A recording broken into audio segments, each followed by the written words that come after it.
We need to take a minute. We need to talk about John Marshall, one of the most important people in American history, and I think for the common person, one of the most underrated, in terms of his importance anyway, Americans of all time. John Marshall, of course, was one of those midnight judges. He was the Chief Justice of the Supreme Court, appointed by John Adams as Adams was leaving office. And he was sort of a one-man constitutional convention. In fact, John Marshall might have done more to define what the Constitution meant than any other American, including people like Madison and Hamilton. He was a Federalist, which meant he tended to side with wealthy interest and business interest. One of the principles he established was that contracts are supreme. Contracts are the most important thing, more important in some ways than law, actually.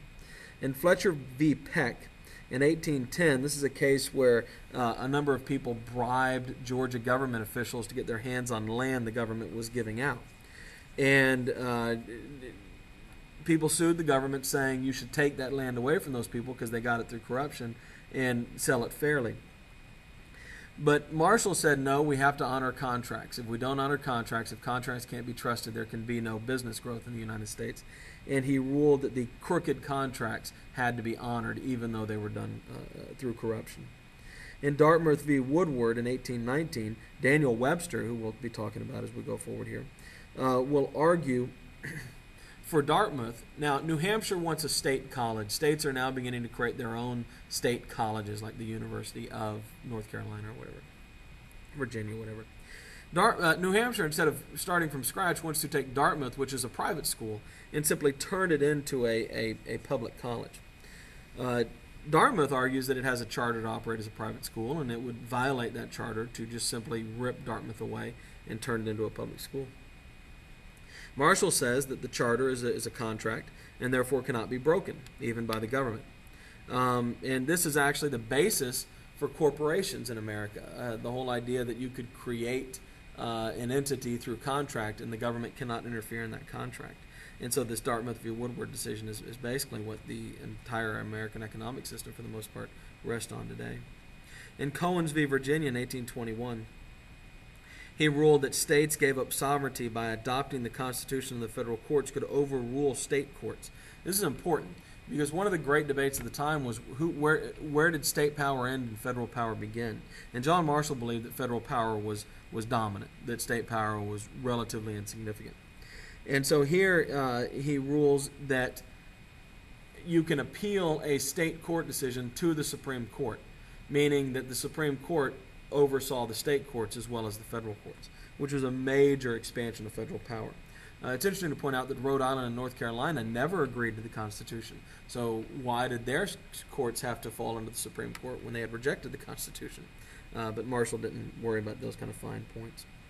Similarly, we have McCulloch v. Maryland. This is an 1819 case where Maryland tries to put a tax on banks, including the Bank of the United States. Webster argues that a bank, first off, is constitutional under the Necessary and Proper Clause. Remember, Jefferson was appalled by the bank, but Hamilton said that the Constitution said he could do whatever is necessary and proper. And Webster also argued that the power to tax something is the power to destroy it, so the state government cannot tax the federal government, or that would give the state government the power to destroy the federal government. Marshall, of course, ruled in favor of the federal government and said that Maryland could not tax the Bank of the United States, establishing two things. One, the Necessary and Proper Clause was legitimate. It was justifiable. And two, that the federal government was dominant in any area that it was given power over. That if the Constitution gave the federal government power in an area, then the federal government had total power over the state government in that area. In Gibbons v. Ogden, 1824, there's a ferry running across the Hudson River between New York and New Jersey. There's actually two. One has been given a charter to operate by the federal government. The other has been given a charter to operate by the national government.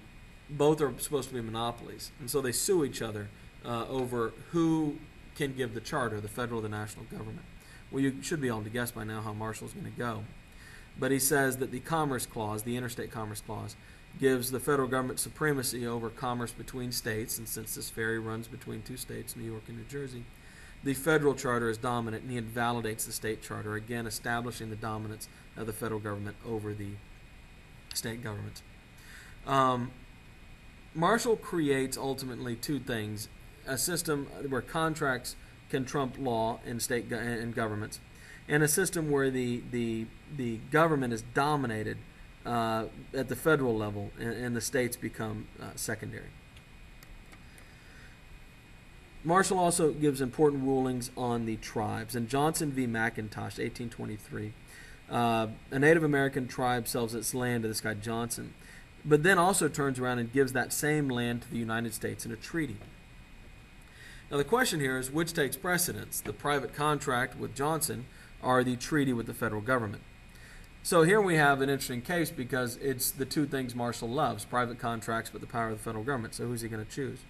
He actually chooses the U.S. government. He says it's American land. And specifically what he says is that the Native Americans have the right to do whatever they want with their land, and they can't sell it to private individuals. He says only the American government can take or buy land from the Native Americans, not private citizens. And so he establishes the idea that the Native Americans are kind of their own independent nations, and so they have to treat with us as a nation, us being the United States government, not individuals. In Worcester v. Georgia, 1832, this is a little bit out of the time frame of this lecture. We'll talk more about this later, but Andrew Jackson is trying to force, the Georgia government actually is trying to force the Cherokee off of their land in Georgia. And so the Cherokee fight back by suing. And John Marshall says that the tribes are sovereign, meaning they have power over themselves, and Georgia has no right to take their land away. Again, establishing this idea of Native American sovereignty. Of course, Jackson ignores this and throws them off their land anyway, and we'll deal with that when we get to the age of Jackson.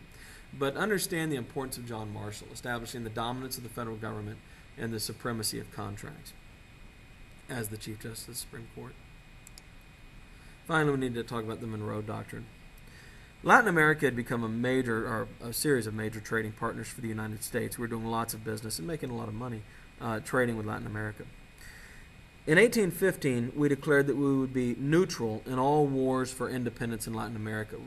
Not only do we have the Mexican Revolution in 1821, but we have a series of Central and South American and Caribbean wars for independence, and America stays out of them.